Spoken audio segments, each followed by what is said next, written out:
త్రిమూర్తులు ఒకే రూపంగా అవతరించిన భగవంతుడే దత్తాత్రేయుడు.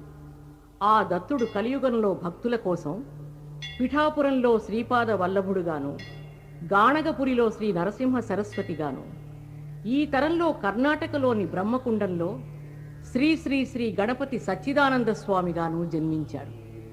శ్రీ జయలక్ష్మి అమ్మ, బ్రహ్మశ్రీ గండ్లూరి నరసింహశాస్త్రి పుణ్యదంపతుల కుమారుడై జన్మించిన ఈ మహాస్వామి పుట్టగానే విభూతి రేఖలతోనూ సాలగ్రామాల మాలతోనూ భాసించాడు. తనకు జన్మదత్తమైన అష్టసిద్ధులతోనూ సప్తస్వరాలతోనూ సాహితీ సౌరభాలతోనూ మహాసిద్ధుడై మరో దత్తుడై వెలుగొందుతున్నాడు. ఈ మహాస్వామి గుణ సంకీర్తనం విన్నవారు ధరిస్తారు.